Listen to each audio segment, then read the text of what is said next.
I gotta change my background because this is not appropriate for what we're gonna talk about. Not to be too dramatic about it.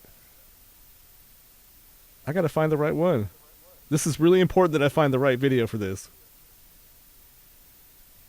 Because we're talking about George frickin' Romero here. There we go. Oh yeah. You're one. back to the original. Okay. So.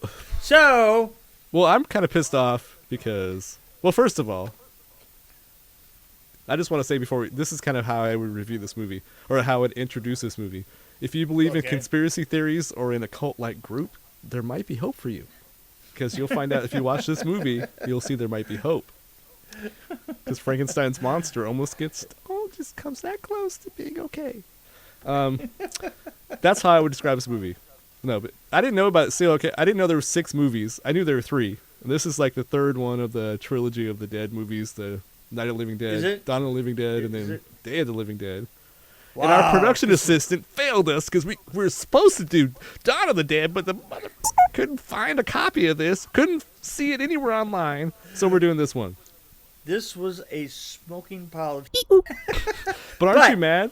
We should watch Day of the Dead at some point. There were some things that were so bad about this film that they actually created a sinking abscess that infected me even after the film was done. And I'm speaking specifically about the music. Basically, the music was 3 chords that were played again and again and again, with absolutely no variation, with no relationship to what was going on, no up in volume, down in volume, just all the way through. That was my biggest problem, was the music. In fact, really hard. I made a note that I really couldn't stand the guitar music and the synthesizer when the scary stuff was happening and you're listening to synthesizer. It was bad. It was bad. No, not sure. and not a good synth sound. No. This was literally it was probably a keyboard that was that wide.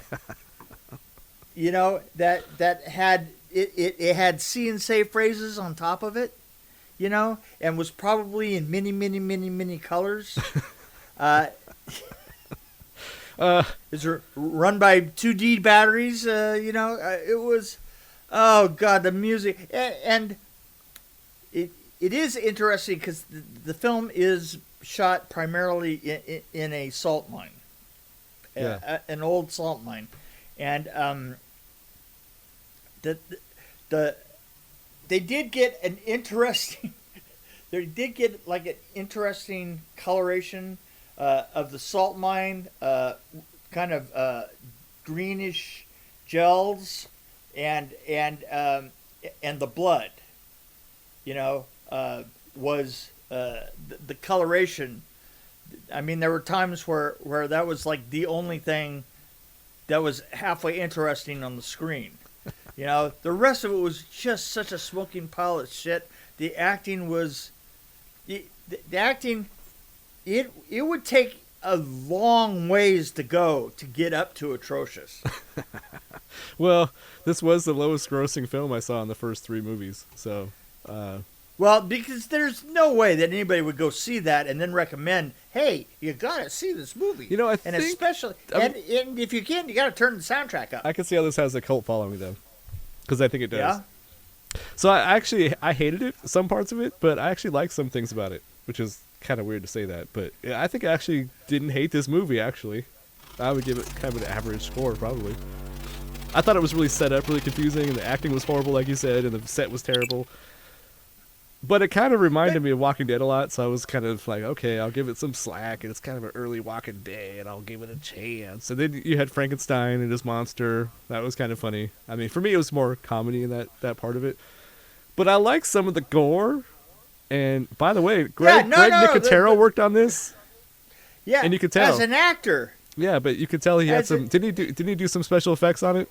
I'm not sure. He probably, this is probably he was an assistant for Savini in this. And by the way, Greg Nicotero has a ridiculous list of movies he's worked on. It's like, oh god, oh my god, it's amazing. Nicotero I found it kind of mind blowing. Yeah. It was all over the place.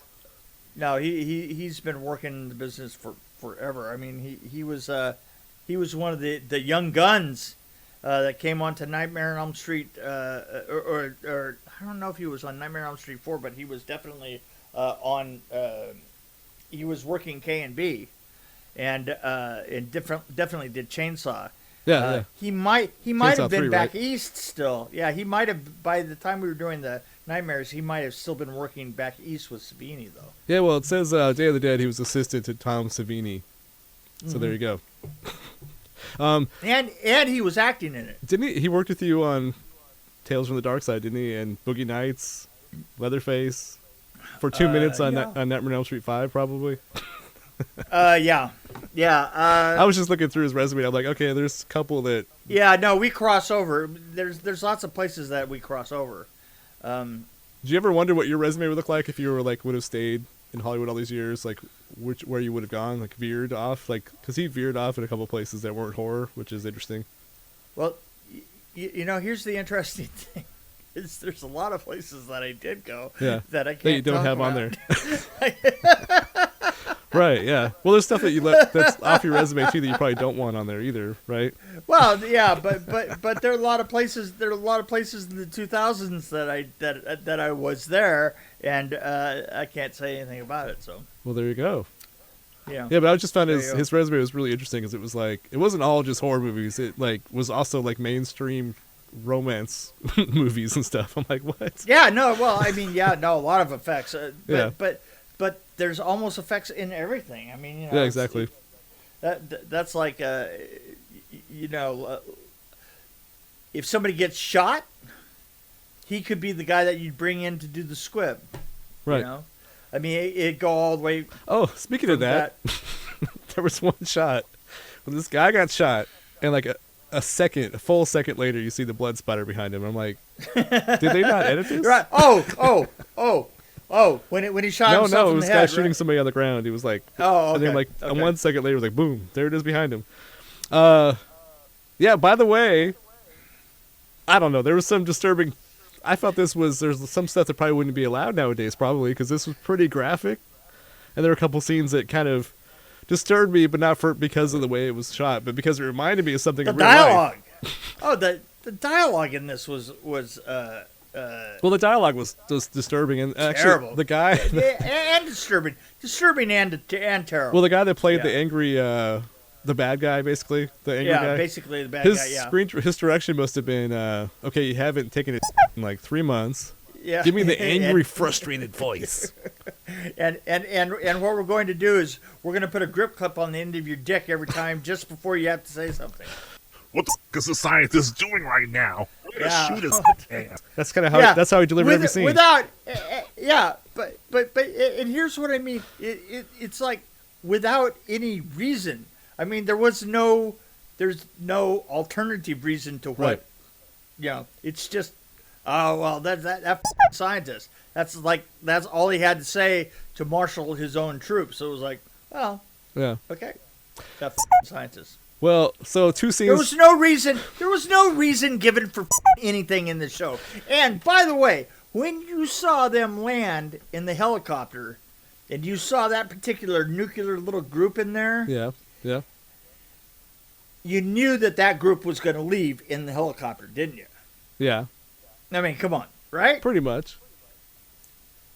And it was just actually, going to be a I did like the gore. I like some of the that. shots. Like I like the head getting chopped in half. I like the bodies being pulled apart. Did you notice the blinking of the eyes once the head was cut in half? Well, that's what I was getting to. Was like there's 2 parts that really disturbed me for personal reasons because it reminded me of something.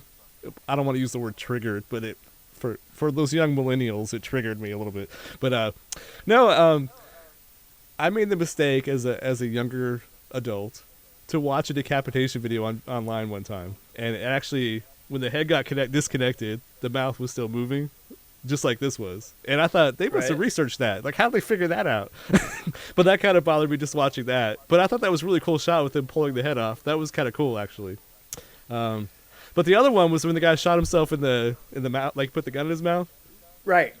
And then because when I was in a broadcasting student at the University of Tennessee, we watched this this video about this guy who was a politician. I don't remember his story, but he called a press conference, and he handed out envelopes to all his friends, and they said don't open till after the press conference, and he put a gun up to his head and shot himself, and blood just kind of, he kind of fell over. We watched the whole thing basically, him die. But the question it was an ethics class, and it was like, how much do you show if you're a producer or TV news director, right? And I guess at the time, one director actually showed the whole thing on the news. Right. That all went out live. And then one decided to pause it, which made sense. Pause it when he put it in his mouth. And the other one just didn't show it at all. But anyway, I had flashbacks of watching that, and it was a pleasant memory for me. So on a lighter note, I liked how the blood splattered, and I like the gore, and I like how that one scene where they're eating the entrails, kind of like Mother, the movie Mother. Remember Mother? Right. Did you? I love that there was that right in the middle of all this, there, and this is, to me, this was like pure Tom Savini.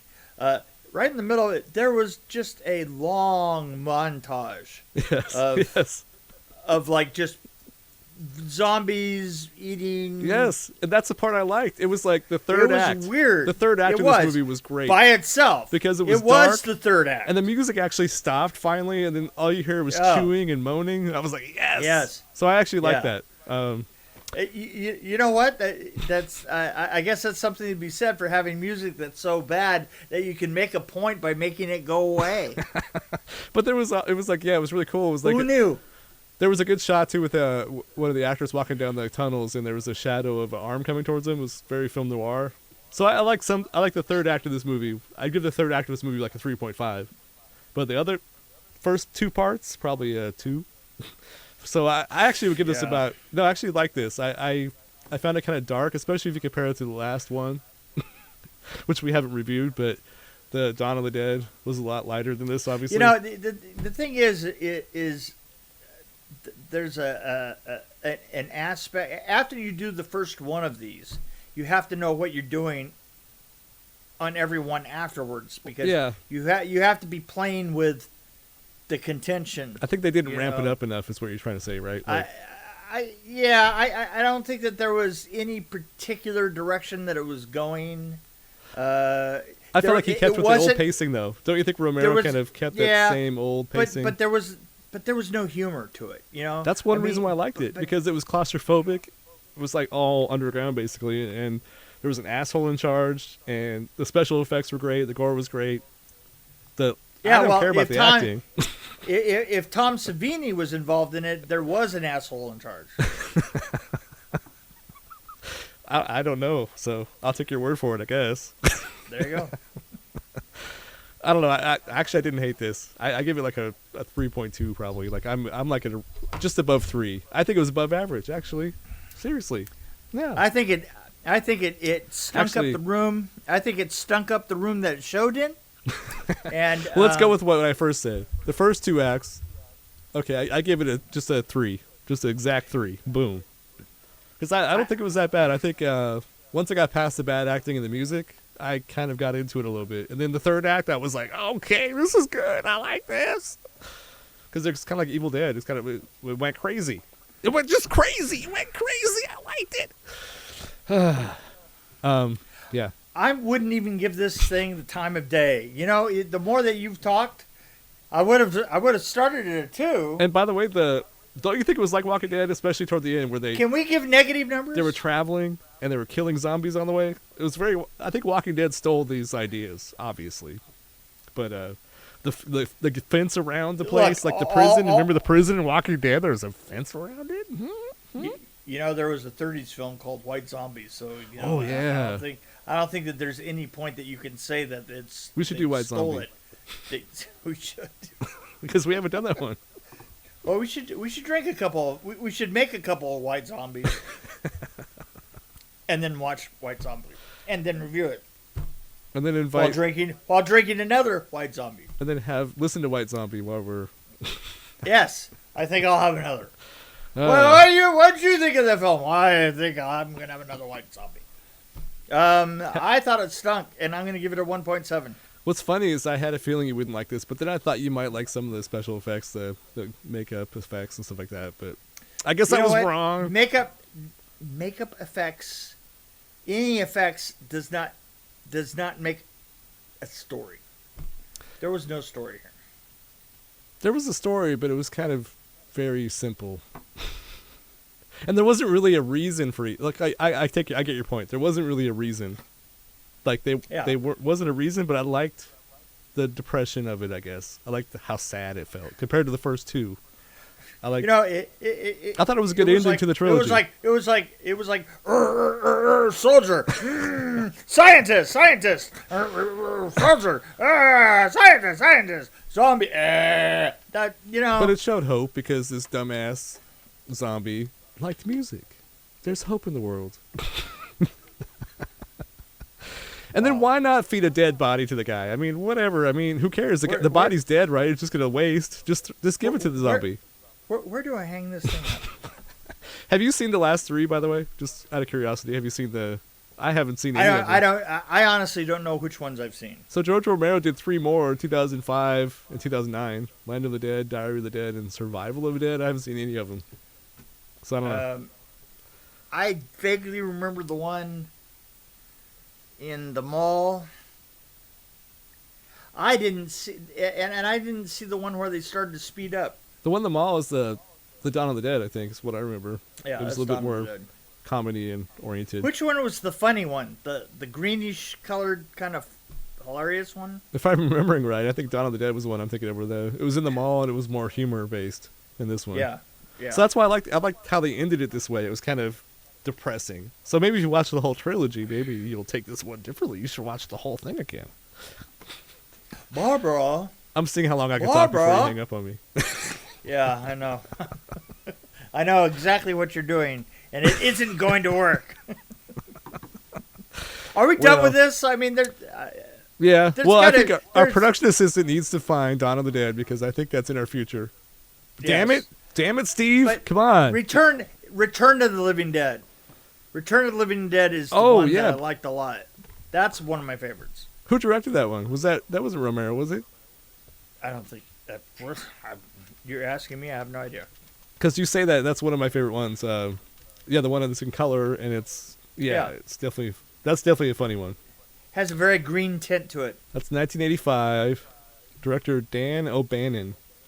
Oh, Dan O'Bannon. Okay, short story author, amazing guy.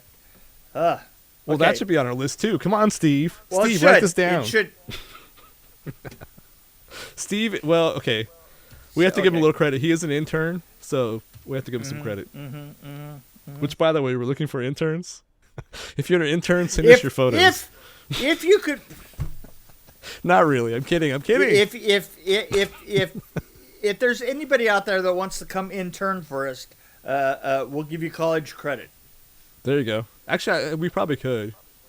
I know we could. Brown Space Films. I mean, when I was in college, I went to the PBS station because I didn't want to go to the news stations.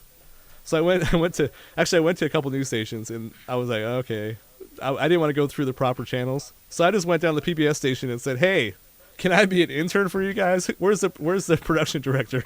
And I waited in the lobby for him. And he said, yeah, we never have college kids cold call to find an internship, so we want to talk to you. So he brought me back and gave me an internship. And all I had to do was get him to sign a piece of paper saying I did the work. So I think we could probably do it. I think we could. The Mick Strawn School of whatever. Of BS. Yes. What was that one I was thinking of? The PMS, right? Professor Mick Strawn? PMS, Professor Mick. Wow. I am... okay, PMS now I University. am hanging. Yeah, now I'm hanging up. I've had enough. All right. Talk to you later. Okay, bye. Bye.